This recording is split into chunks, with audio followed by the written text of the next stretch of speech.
ada siswa yang bolos terus diberi hukuman gitu. Orang tua kan marah malahan. Kamu sih kenapa bolos? Ya bener itu gurumu kan itu. Itu benar kan. Masa dulu sebelumnya ya. Zaman saya dulu SD ya, pada waktu guru saya ngajar, saya lagi ngobrol sama teman saya dilempar sama, pada zaman itu kan ada tuh kotak dari kayu, penghapus lempar kotak gitu ya. Saya ya takutan nih, takut diskors, takut nggak boleh sekolah, bahkan paling luar biasa adalah takut dilaporkan orang tua. Itu memang ada satu perubahan dalam proses pendidikan, karena bagaimanapun pengetahuan, kemudahan mencari informasi, sehingga itu juga membuat perubahan mindset orang dalam proses pendidikan tersebut. Aku mau jadi apa? Jadi kalau boleh dibilang dengan era yang sekarang berubah cara konsep mengajar ya Bu ya. Betul. Itu diharapkan rekan didik, peserta didik itu bisa mengeksploitasi dia punya skill di luar, dia punya ilmu-ilmu dalam konteks pendidikan yang dia jalani. Jalan-jalan ke Surabaya, tidak lupa mampir Jembatan Merah. MAK hari ini kuliahnya di UPN tercinta. Dan hari ini luar biasa teman-teman MAK. Saya ketemu dengan seorang pengajar, dosen, dekan yang sudah puluhan tahun membimbing, mendidik. Bahkan banyak sekali dari didikan beliau ini yang sudah punya apa ya, kalau dibilang ya sudah punya nama di Indonesia, dengan Bu Ertin. Selamat pagi Bu. Bu, simpelnya adalah Bu kenapa memilih jadi pengajar Bu? Nah ini pertanyaan berat ya. Baru pembukaan sudah pertanyaan berat. Sebetulnya di awal itu ini ya tidak lepas dari doa orang tua. Karena bagaimanapun awalnya mesti itu atas ridho dan doa orang tua. Tapi keinginan untuk menjadi seorang pengajar itu ya melihat bagaimana terutama ayah ayah dalam hal ini adalah seorang guru SMP yang memberikan banyak contoh, banyak harapan bahwa bagaimana pendidikan ke depan bagi semua masyarakat atau semua anak-anak di Indonesia. Mungkin itu. Nah, kalau dari saya sendiri ya akhirnya enjoy dengan bisa berdiskusi, bisa menularkan ilmu, memberikan hal-hal yang tentu hal yang baru yang tentu tidak kita dapatkan ya dari keluarga, tapi bisa kita dapatkan di pendidikan secara formal gitu. Bu, boleh nggak sih kalau guru, dosen, saya boleh bilang bahwa mereka itu hierarkinya adalah pengajar. Setuju nggak sih Bu? Ya.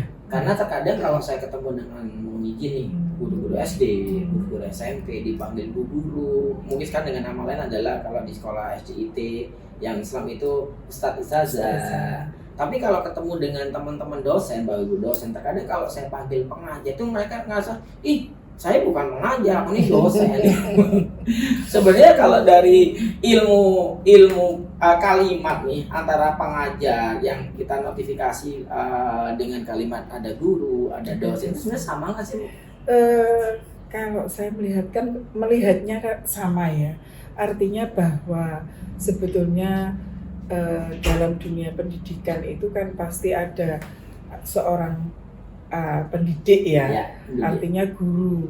Kalau di bahasa Jawa kan guru itu digugu ditiru. Ya, digugu dan ditiru. Artinya sebagai seorang pengajar itu tidak hanya memberikan ilmu, tidak hanya memberikan pelajaran materi, tapi juga memberikan satu pendidikan dalam artian ya nilai, norma, sopan santun, bagaimana dengan kalau mungkin di UPN nilai-nilai bela negara.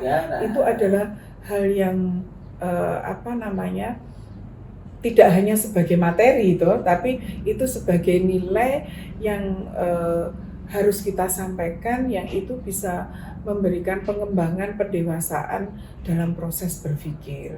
Nah, itu Oke, kalau luar biasa. Bu, lebih nyaman mana? Ngajar pada waktu kondisi setelah era milenium atau sebelum era milenium? Pertanyaan tersebut mengandung banyak pertanyaan. Kadang-kadang ketemu dengan teman-teman pengajar nih guru, Bu, lebih enak mana sih ngajar zaman saya SD atau ngajar anak SD sekarang? Bahkan ada sebuah tagline kalimatnya adalah lebih nyaman zamanku toh. Nah, itu yang menjadi salah satu pokok bahasan, Bu. Menurut Ibu gimana, Bu? Iya. Jadi kalau Ibu sih, menurut Ibu di setiap masa itu pasti ada tantangan dan hal yang baru.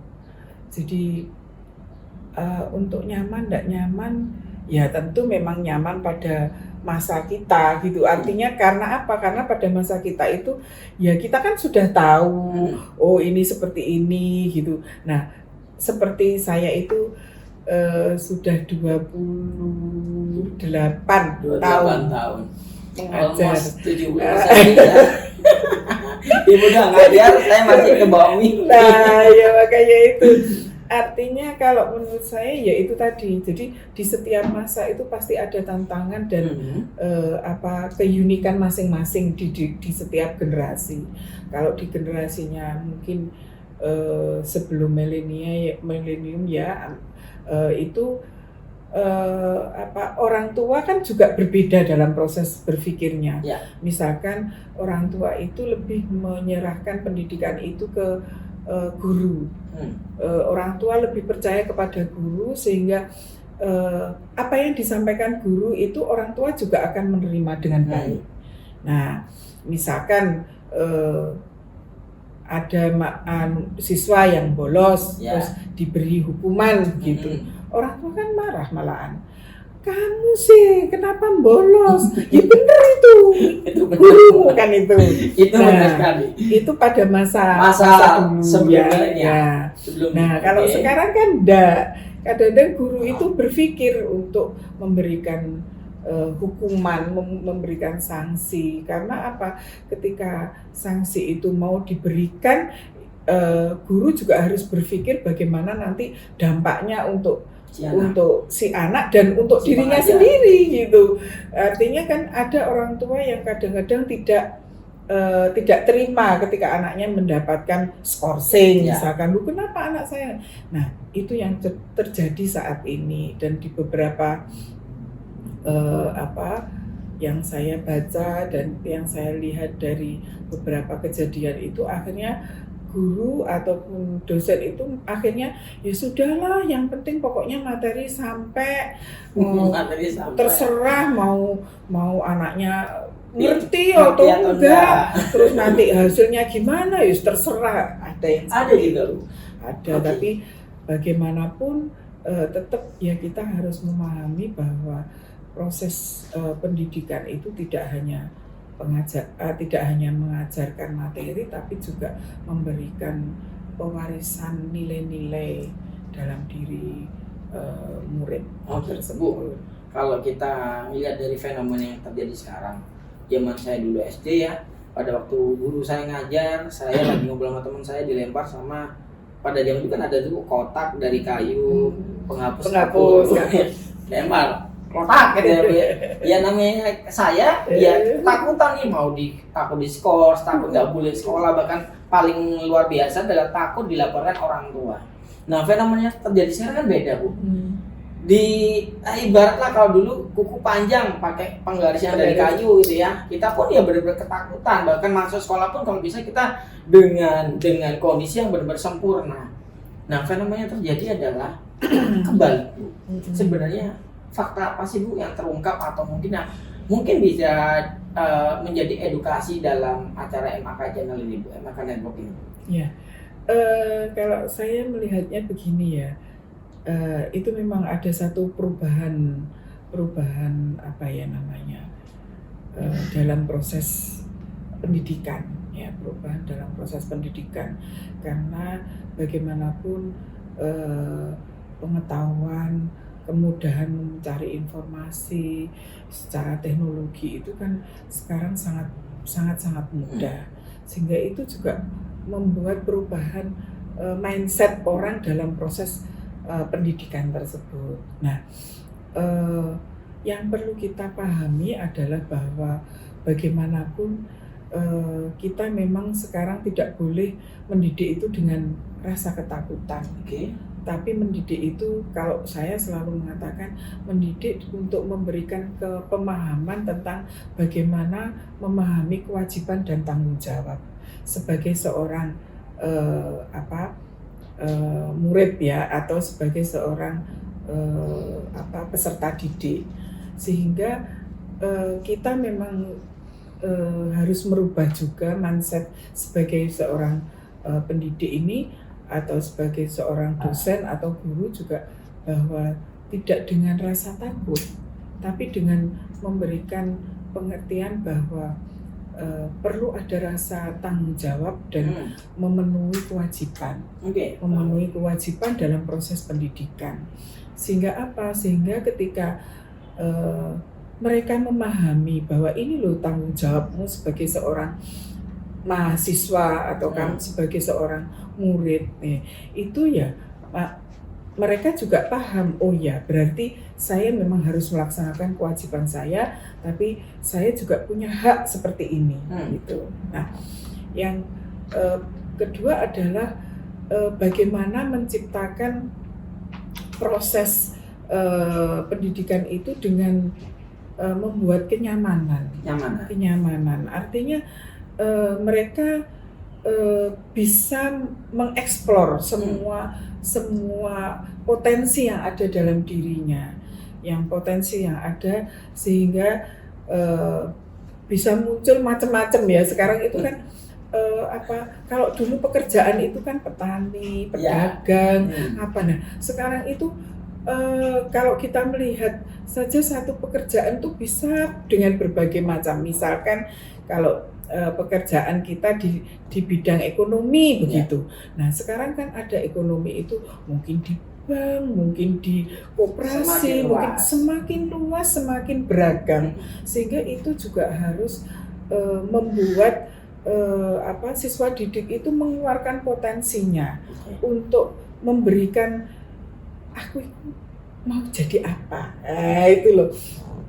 Apa ya keinginanku? Apa yang ingin aku capai? Itu yang perlu digali lebih kuat untuk saat ini. Jadi kalau boleh dibilang dengan era yang sekarang berubah secara konsep mengajar ya Bu ya. Betul. Itu diharapkan rekan didik, peserta didik itu bisa mengeksploitasi dia punya skill di luar, dia punya ilmu-ilmu dalam konteks pendidikan yang dia jalani. Tetapi Bu, ada yang unik adalah kalau saya melihat persentase ini bagi saya di MAK ya Bu.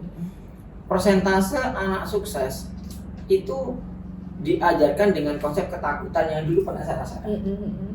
Kalau yang sekarang kebanyakan yang saya lihat ya, mungkin saya salah atau benar ya, cuman yang saya lihat sendiri dengan konsep yang pendidikan yang tadi ya mengeksploitasi dengan tidak memberikan hukuman berat tanda kutip, itu anak semakin manja. Setuju atau enggak? Semakin manja. Karena baru dicubit sudah bilang, "Enggak, saya dipukul." Dan sebagainya gitu, Bu. Ya memang itu, makanya satu perubahan yang sangat besar dalam proses pendidikan itu kan seperti itu ya, karena orang tua juga melihatnya juga berubah. Kalau dulu kan orang tua ya itu tadi percaya pada proses pendidikan yang diberikan oleh guru ya, tapi kan sekarang itu mungkin karena ya itu tadi teknologi, pengetahuan, dan mungkin tingkat pendidikan orang tua juga sudah lebih tinggi, sehingga mereka mempunyai kesadaran bahwa seorang peserta didik itu tidak seharusnya diperlakukan seperti itu. Nah, tentu memang ada plus minusnya tadi. Dan tantangannya adalah bahwa iya anak sekarang itu lebih manja. Ya mungkin memang dari satu sisi lebih manja. Siapa yang memanjakan? Ya semuanya, orang tua, kondisi, teknologi, semua kan. Anak-anak tidak banyak mengenal lapangan ya. Kalau dulu kita kalau istirahat kan ya mainnya mungkin main bola, kasti dan lain sebagainya. Sekarang mana mungkin anak-anak main ya kan apa dulu kalau saya kan pakai bola yang main bekel itu. Sekarang mana ada anak-anak yang main seperti itu. Itu kan sebetulnya juga keahlian dalam menata emosi dan bagaimana kita bisa keterampilan tangan. Nah sekarang kan karena semuanya itu gadget serba elektronik, itu kan akhirnya membuat anak juga lebih banyak hanya pada imajinasi. Mereka punya dunia sendiri. Tetapi tidak dibarengi dengan motoriknya gitu. Tidak dibarengi dengan pengalaman di luar. Ya, pengembangan ke motorik. Jadi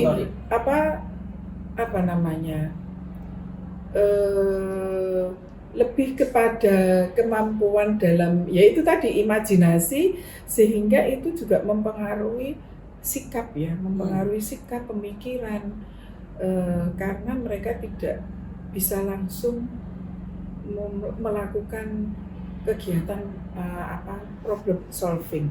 Jadi ketika kalau misalkan main bola, tubruk sama teman, jebret, sakit, kan mereka terus mikir, aduh badanku sakit, temanku juga sakit, wah yuk saling menolong.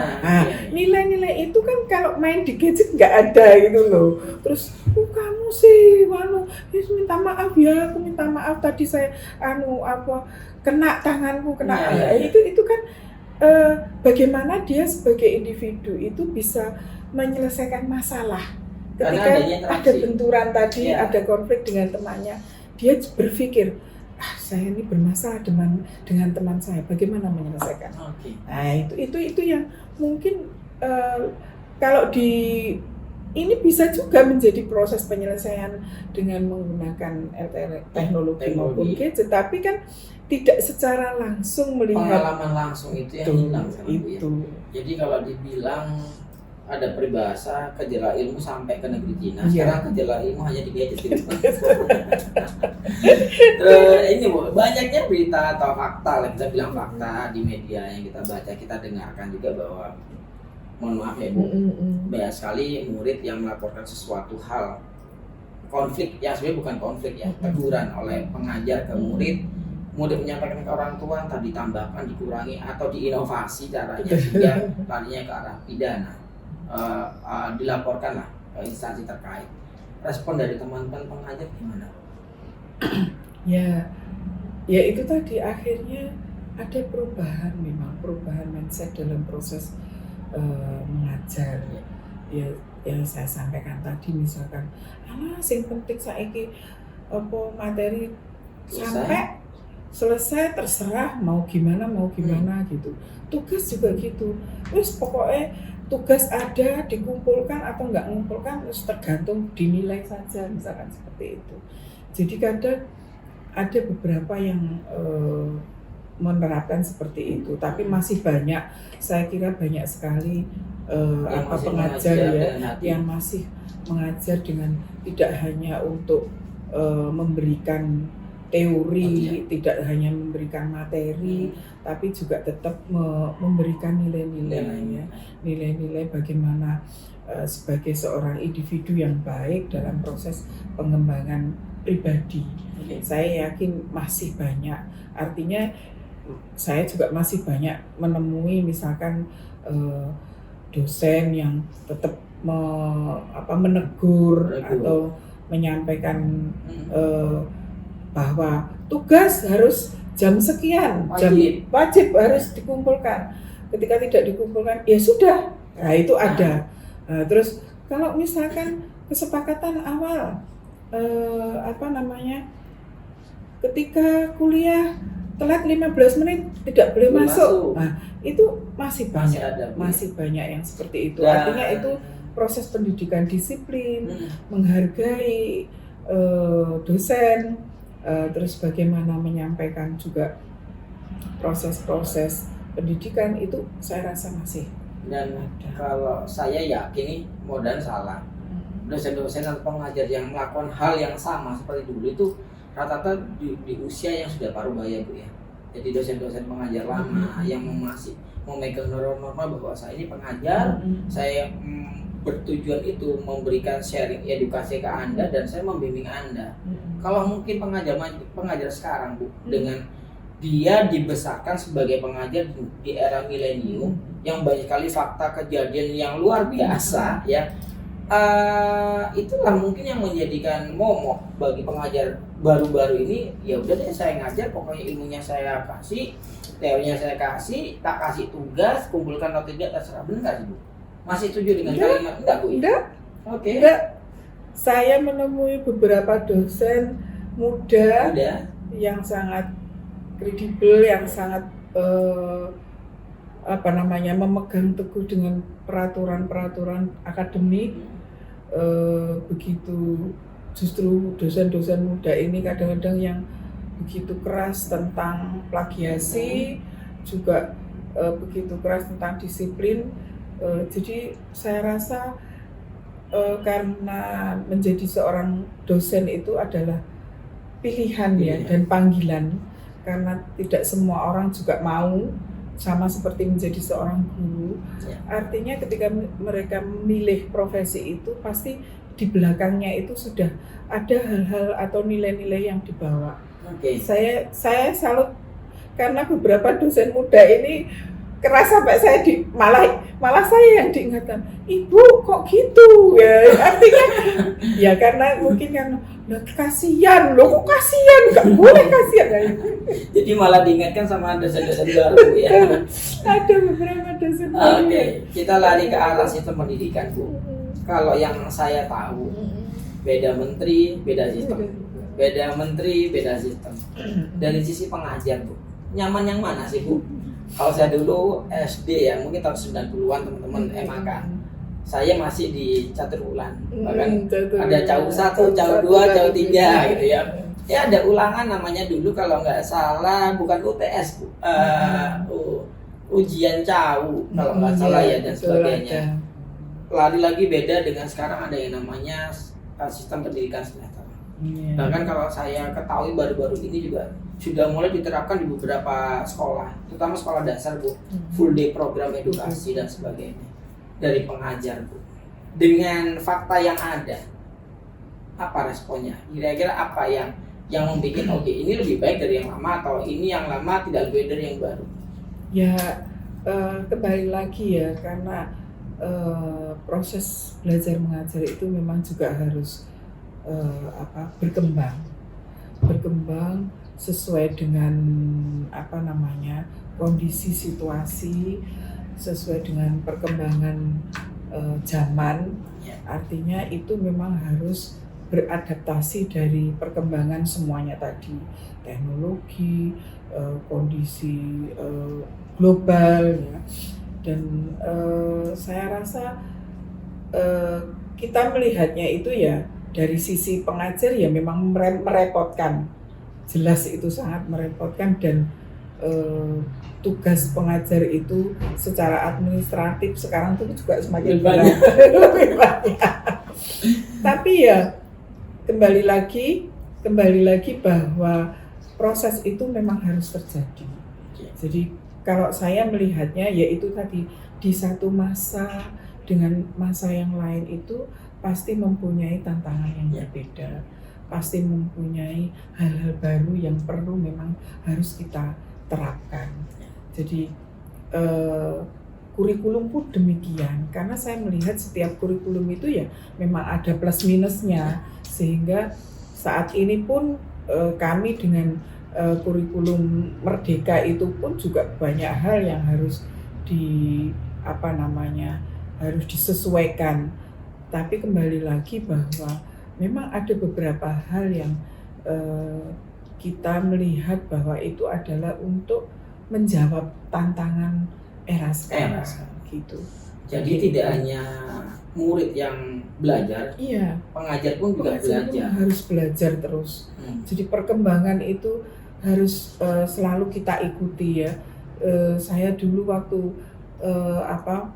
ingat waktu menempuh S3 itu Iya. jurnal internasional tuh sulitnya minta ampun. Sampai jam 2 malam nungguin di warnet itu Tetap 1 ya, jam Bu, dapat ya. 1. Nah sekarang kan dengan era digital yang semuanya sudah serba dengan kemudahan-kemudahan seperti itu, ternyata itu juga banyak membuat perkembangan dan membuka pemikiran-pemikiran yang baru dan inovasi-inovasi yang baru bagi bagi semua orang gitu. Tidak hanya mahasiswa tetapi dosen pun juga harus selalu belajar untuk beradaptasi dengan perkembangan yang baru saat ini. Oke, Bu. Begitu. MAK Network ini adalah salah satu channel YouTube yang memang fokusnya adalah edukasi. So, teman-teman MAK, kalau Anda ingin mengetahui lebih lanjut, ingin mendapatkan banyak sekali ilmu atau kesempatan bagaimana si MAK ini bisa besar, jangan pernah lupa subscribe, like, komen, dan share bahwa apa yang Anda dapatkan hari ini itu bisa berkembang dengan mengikuti channel kami. Bu, satu kalimat buat teman-teman MAK, Bu, terkait tentang dunia pendidikan di Indonesia, Bu. Ya, belajar itu sampai menutup mata. Belajarlah sampai menutup mata. Dan bagi saya akan tetap memegang sebuah kalimat bahwa guru itu digugu dan ditiru. Yuk kita ikutin apa yang dikatakan guru, karena dari digugu, ditiru kita bisa berkembang dan kita bisa jadi orang yang lebih baik dan bermanfaat bagi rekan sekitar kita, bahkan masyarakat lebih luas lagi. Dan yang paling penting bagi saya adalah saya akan tetap memegang sebuah kalimat dari TK, SD, SMP, SMA, kuliah, bahwa yang namanya guru itu adalah pahlawan tanpa tanda jasa. Sekian, salam sukses, salam sehat untuk kita semuanya.